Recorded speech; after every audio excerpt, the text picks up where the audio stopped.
नमस्कार। कल दिल्ली के अंदर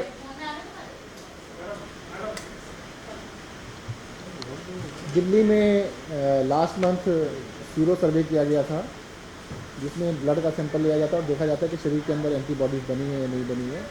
इसका मतलब एंटीबॉडीज़ बनने का मतलब कि आपको कोरोना का इन्फेक्शन हुआ था और आप ठीक हो चुके हैं। उस सर्वे के कल रिजल्ट आए हैं, जिसको एनसीडीसी और दिल्ली सरकार ने मिलकर किया था। तो लगभग 24% लोग, यानी दिल्ली की टोटल आबादी का एक चौथाई हिस्सा, उसमें एंटीबॉडीज़ पाई गई हैं। इसका मतलब कि दिल्ली की एक चौथाई आबादी के अंदर इन्फेक्शन हो चुका है और वो लोग रिकवर कर चुके हैं। उसमें से ज़्यादातर लोगों को नहीं पता था कि उनको इन्फेक्शन हुआ है। ये सीरो सर्वे किया गया था, इसकी डेट थी 27 जुलाई से लेकर 27 जून से लेकर 5 जुलाई तक इसके सैंपल लिए गए थे। अब सरकार ने डिसाइड किया है कि जो सीरो सर्वे है इसको हर महीने हम कराएंगे, ताकि हमें पता रहे कि कितने % लोगों को इन्फेक्शन हो चुका है। और 1 तारीख से 5 तारीख तक दोबारा से इसके सैंपल लिए जाएंगे और दोबारा से उसका सर्वे किया जाएगा।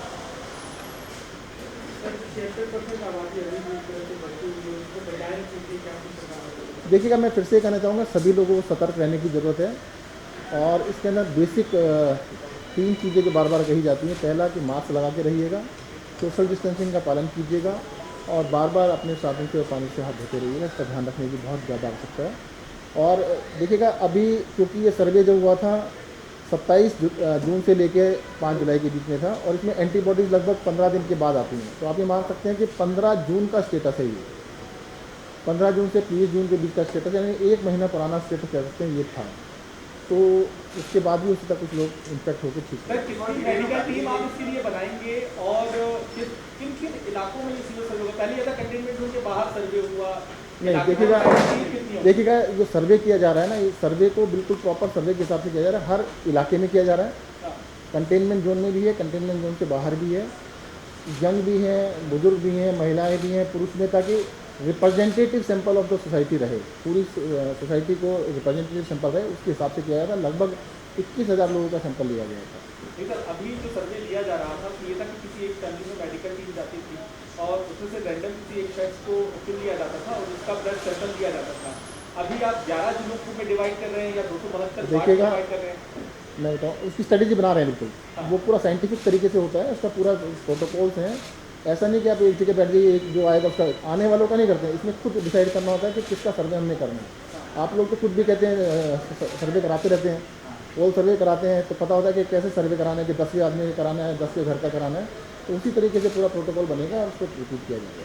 मतलब पूरी दिल्ली का फिर से मतलब जी, देखिए, जैसे पहले सर्वे हुआ था, पूरी दिल्ली का सर्वे किया गया था। हाँ। तो 21,300 के करीब सैंपल लिए गए थे। अब फिर से पूरी दिल्ली का सर्वे किया जाएगा। 1 अगस्त से स्टार्ट करेंगे और कोशिश है 5 अगस्त तक से पूरा किया जाएगा। पिछली बारी जो सैंपल लिए गए थे उससे कम नहीं लिए जाएंगे, उससे ज़्यादा ही लेंगे। तो सर क्या ये मानते हैं, जैसे कि ये जो रिजल्ट आया है इसका, ये बता रहा है कि 22-23 या लगभग 1/4 लोग में संक्रमित हैं, तो क्या हम इसके आधार पर ये कह सकते हैं कि लगभग 1/4 यानी हर चौथा व्यक्ति दिल्ली के अंदर संक्रमित हो सकता है? देखिएगा, पहले तो मैं आपको क्लियर कर दूं, संक्रमित नहीं है। सीरो सर्वे के अंदर संक्रमित आदमी नहीं आता है, जो संक्रमित होने के बाद ठीक हो जाता है। There is a difference.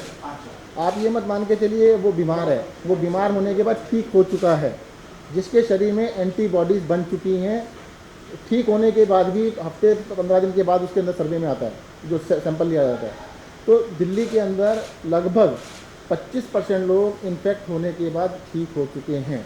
अब इसको दोबारा इसलिए किया जा रहा है ताकि हमारे को एग्जैक्ट नंबर पता रहे और इसके लिए फर्दर पॉलिसीज को देखा जाए। जी, दोबारा से लेकिन ये दिल्ली सरकार का अपना सर्वे होगा, एनसीडीसी का नहीं होगा। पहले भी दिल्ली सरकार का ही सर्वे था, एनसीडीसी और दिल्ली सरकार ने मिलकर किया था। अब दिल्ली सरकार ने फैसला किया कि इसको हर महीने हम करेंगे। सर, वैसे एक सवाल प्लाज्मा से जुड़ा हुआ है, बहुत सी शिकायतें आ रही है और हमारे यहाँ एक रिपोर्ट भी की गई है इसे लेकर कि प्लाज्मा जो डोनर हैं वो अपना प्लाज्मा बेच रहे हैं। इसे लेकर क्या कहना चाहेंगे? आप हमारे को बताइए, उसके खिलाफ सख्त कार्रवाई की जाएगी। इसको तो सहन नहीं। देखो, इतना पुण्य का काम, पुण्य के काम करने के अंदर अगर इसको बेचने और खरीदने का काम, इसमें खरीदने वाला भी उतना दोषी है, बेचने वाला भी उतना दोषी है, उनके खिलाफ सख्त कार्रवाई की जाएगी। नहीं, देखो क्या होता है कि इससे, ये सेकंड था, ये फर्स्ट नहीं था। इससे पहले भी एक बार किया गया था। जो पहले सर्वे था वो सिर्फ कंटेनमेंट जोन में किया गया था, दिल्ली के जो कंटेनमेंट जोन थे उन्हीं में किया गया था। अब की बारी पूरी दिल्ली का किया गया था। तो रिप्रेजेंटेटिव सैंपल लेके पूरी दिल्ली के ऊपर एक्सप्लोर किया जाता है। हम कह सकते हैं दिल्ली की 24% आबादी को इन्फेक्शन के बाद ठीक हो चुकी है, पुराने वाले में आप नहीं कह सकते थे। अब दोबारा से उसको करेंगे, उसका 24 के बाद हो सकता है 35 हो जाए, 30 हो जाए, उसको दोबारा देखेंगे कितना फ़र्क पड़ रहा है। तो उसको बार बार जहाँ भी किया जाता है इस सर्वे को बार बार किया जाता है। सर हर्ड इम्यूनिटी को लेकर क्या कहना है आपका? देखिएगा, एक्सपर्ट्स का अलग अलग व्यू है। एक्सपर्ट्स का कहना है कि 40% से लेकर 70% के बीच में लोग अगर इन्फेक्ट होकर ठीक हो जाते हैं तो हर्ड इम्यूनिटी बन जाती है। अभी तक दिल्ली में जैसे 24% का तो डाटा आ ही चुका है, परंतु अभी भी केसेस कुछ आ रहे हैं। तो अभी तक ये कहना है कि हर्ड इम्यूनिटी बन गई है, संभव नहीं है। हर्ड इम्यूनिटी तभी कहेंगे जब नए केसेस आने बंद हों। सर अगर 21,000 लोगों पर सर्वे किया गया था उन पर अभी, तो डॉक्टर्स कह रहे हैं कि उनका जो प्लाज्मा है वो भी काम में आ सकता है, तो क्या सरकार उन लोगों से भी अपील करेगी 21,000 लोगों? ये अभी बातचीत चल रही है। डॉक्टर्स का ये कहना है कि जो लोग पहले किसी टाइम पर इन्फेक्टेड में पॉजिटिव आए थे उन्हीं का ले रहे हैं। जो सीरो सर्वे से आए हैं उसके बारे में अभी तक उन्होंने क्लियर कुछ बताया नहीं है। सर, एक डॉक्टर जावेद अली हैं जिनकी डेथ हुई कोरोना से, हालांकि वो कॉन्ट्रैक्चुअल बेसिस पर एम्प्लॉयड थे, दिल्ली सरकार के लिए ही काम कर रहे थे नेशनल हेल्थ मिशन से, तो उनकी डेथ हुई। क्या सरकार कुछ कॉम्पनसेशन? जी, वो बिल्कुल कोविड ड्यूटी के ऊपर थे, उनको कम्पनसेशन दिया गया। लेकिन सर उनका ये भी कहना है कि जब उन्होंने इलाज कराया तो वो अपने पैसों से कराया, और ऐसी स्थिति जो है वो तमाम कॉन्ट्रैक्चुअल जो कोविड वॉरियर्स हैं उनके सामने आती है। देखिएगा, ये अभी आपने मुझे बताया, इसको देख लेते हैं, पर कंपनसेशन जहाँ तक है कंपनसेशन दिया जाएगा। सर पूरी दिल्ली में फिर एक बार बारिश हो रही है, जलभराव को लेकर क्या अभी तैयारी है? नहीं, देखिए जलभराव को जलभराव, लेकर देखने में देखिएगा जलभराव, मैं भी अभी घर से आया हूँ थोड़ी देर पहले, तो ऐसा कहीं ऐसा दिखा नहीं है। हमने 1400 के करीब दिल्ली में पंप लगाए हैं, जहाँ पर भी पानी का भराव होगा जल्द से जल्द उसको क्लियर कर दिया। सर डेट किस एनालिसिस दिल्ली सरकार कर रही है जो अभी तक बहुत नहीं है, क्या कुछ फाइंडिंग रही है, इस तरह आगे कैसे? देखिएगा, जून के मुकाबले में percentage of death in July are far less, तो अभी समय के साथ वो डेथ कम हो रही है। उसमें कई सारे इंटरवेंशन दिल्ली सरकार की ओर से जो किए गए उनका भी लगता कुछ फ़र्क रहा है। जैसे एक बड़ी पहले शिकायत आती थी कि अस्पताल में एडमिशन में कई कई घंटे लग जाते थे, तो मुख्यमंत्री जी के कहने पर फिर हमने एक नई पॉलिसी बनाई कि अस्पताल के अंदर अलग से होल्डिंग एरिया बनाया गया, एम्बुलेंस से तुरंत उसको ले जाकर ऑक्सीजन देने से स्टार्ट की। इसी तरह से हमने जैसे pulse oximeters 24,000 pulse oximeter Delhi के अंदर हम दे चुके हैं, लोगों को बांट चुके हैं। होता क्या है कि जब घर में आप हैं, आपको पता ही नहीं है, अगर आपका ऑक्सीजन लेवल 80 भी आ गया नहीं पता, तो फिर तो डेथ के चांसेस बहुत बढ़ जाते हैं।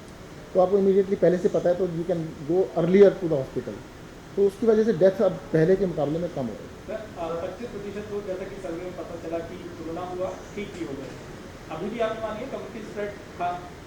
अब देखिएगा, मैं फिर से अपना रिपीट कर देता हूँ, कम्युनिटी में स्प्रेड है, और ये मैंने आज नहीं कहा, मैं 2 महीने पहले से कह रहा हूँ, कम्युनिटी में स्प्रेड है और 25% लोग इन्फेक्ट होकर ठीक हो चुके हैं।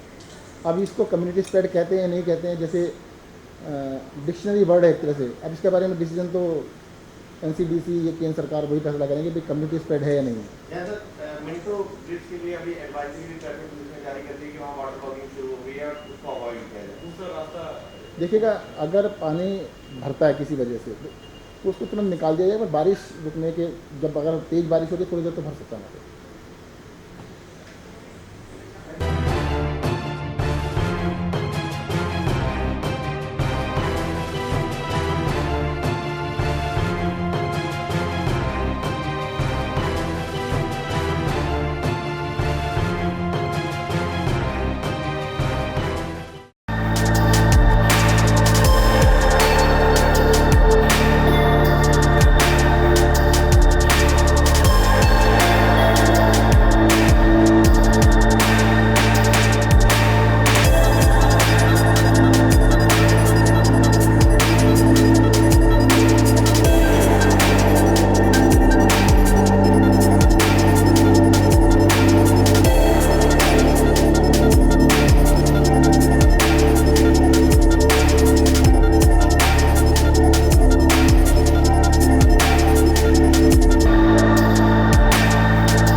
Download Tarang online radio app from Google Play Store.